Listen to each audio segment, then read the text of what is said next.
Jagatsinghpur BJP target रे BJD नेता संसदीय क्षेत्र को नहीं टार्गेट कले वर्तमान सांसद प्रार्थी विभु प्रसाद तराई। विगत निर्वाचन में जीतिथिबा सांसद प्रार्थी ने राजश्री मल्लिक केतेथर निज क्षेत्र तथा जगतसिंहपुर समस्या को नहीं पार्लियामेंट रे डिबेट रखिछन्ती। सांसद प्रार्थी केंद्रीय अनुदान राशि 5 लाख टंका को को कार्य लगाइछन्ती।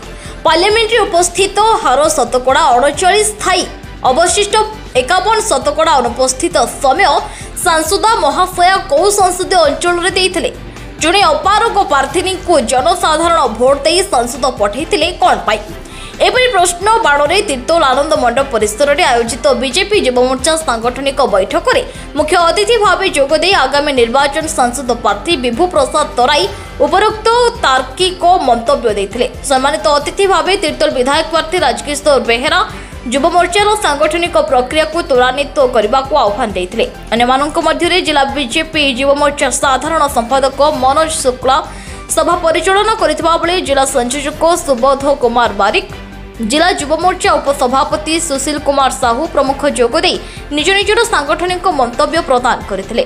जिला युवमोर्चा सभापति आह्वान क्रमे आयोजित युव मंच को तीर्तोल समस्त युवगोष्ठी सहयोग करथिबार देखिबाक मिलितला।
जिला युव मोर्चा सभापति श्रद्धेय सुधीर मल्लिक नेतृत्व में आज तीर्तोल निर्वाचन मंडल 8टी मंडल युव मोर्चार नेतृत्व एवं कार्यकर्ता आज निर्वाचन पैतृणी पार्क समस्त शक्ति लगे किभली भाव जून 1 तारीख दिन भारतीय जनता पार्टी प्रार्थी मैंने विजय लाभ करेंगे से उद्देश्य आज सभाटी डाकी से उपस्थित अच्छा आमर संयोजक श्रद्धेय मनोज भाई आमर विधायक प्रार्थी सम्मानीय राजू भाई आमर ओबीसी मोर्चार सभापति आमर साधारण संपादक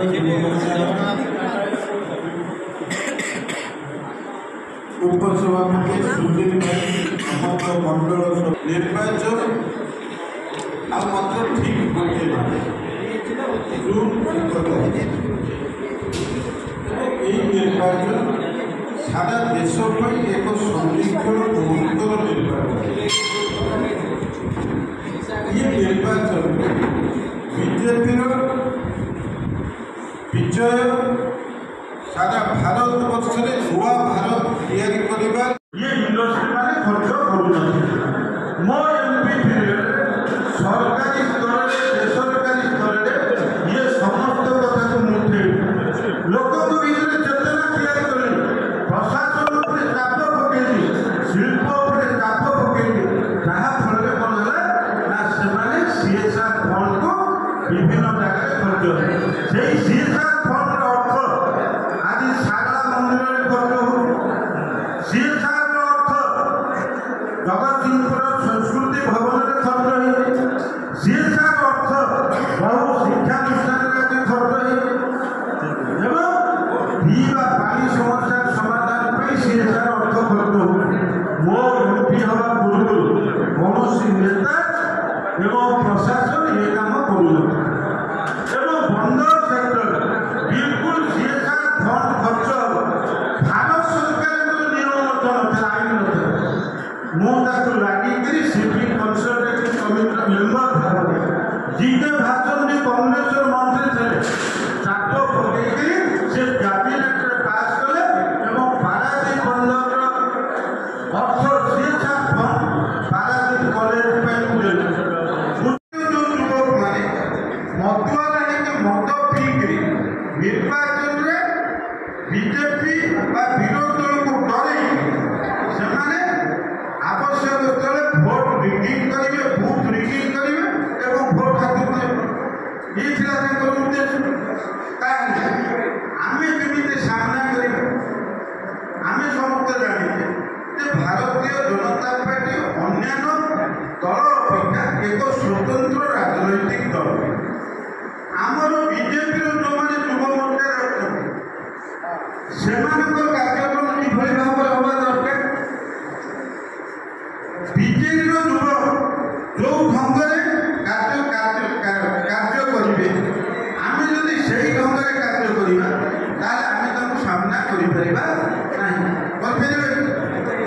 ତାହେଲେ ଆମକୁ କ'ଣ କରିବାକୁ? ଆମେ ନିଷ୍ଠାର ସହ ଇଏ ମାସକ ଯାକ ବିଜେପିର ମୋଦି ସରକାର କରିଥିବା ଭଲ କାମକୁ ଲୋକଙ୍କ ପାଖରେ ପହଞ୍ଚାଇବାର ଆବଶ୍ୟକତା ଅଛି। ସିଏ ଆୟୁଷ୍ମାନ ଭାରତ ଯୋଜନାରେ ତାଙ୍କୁ ସ୍ୱାସ୍ଥ୍ୟ କାର୍ଡ ଜରିଆରେ ସ୍ୱାସ୍ଥ୍ୟ ସୁବିଧା ଯୋଗାଇବେ। ସେଇଭଳି ଭାବରେ ଆମ ରାଜ୍ୟ ଘୋଷଣା କରିଛି ଯେ ମହିଳାମାନଙ୍କୁ ବିଜେପି ଯଦି ସରକାରକୁ ଆସେ ମହିଳାମାନଙ୍କୁ 1000 ଟଙ୍କା ପ୍ରତି ମାସରେ ଦିଆଯିବ। ସେଇଭଳି ଭାବରେ ଯୁବକମାନଙ୍କର ନିଯୁକ୍ତି କି ଆହୁରି କିଭଳି ଭାବରେ ତ୍ୱରାନ୍ୱିତ କରାଯିବ। ଅପରପକ୍ଷରେ ସବୁ ଡିଷ୍ଟ୍ରିକ୍ଟ ହେଡକ୍ୱାର୍ଟରରେ ଜିଲ୍ଲା ସ୍ତରରେ ମେଡିକାଲ କଲେଜ ପ୍ରତିଷ୍ଠା ଏବଂ ମୌଳିକ ସୁବିଧା ଖାଦ୍ୟ, ବସ୍ତ୍ର, ବାସଗୃହ, ପିଇବା ପାଣି, ତା ସହିତ ପାଇଖାନା ଯୋଜନାରେ ସମସ୍ତଙ୍କୁ ପାଇଖାନା ଯୋଗାଇ ଦେବାର ବ୍ୟବସ୍ଥା, ଶିକ୍ଷା, ସ୍ୱାସ୍ଥ୍ୟ, ଗମନାଗମନ, ଚାଷୀଙ୍କର ଉନ୍ନତି, ଶ୍ରମିକମାନଙ୍କର ଉନ୍ନତି, ଦଳିତ ଆଦିବାସୀମାନଙ୍କର ଉନ୍ନତି, ଇଏ ସମସ୍ତ କଥାକୁ କରିବା ପାଇଁ ମୋଦି ଏକ ଗ୍ୟାରେଣ୍ଟି ଦେଇଛନ୍ତି।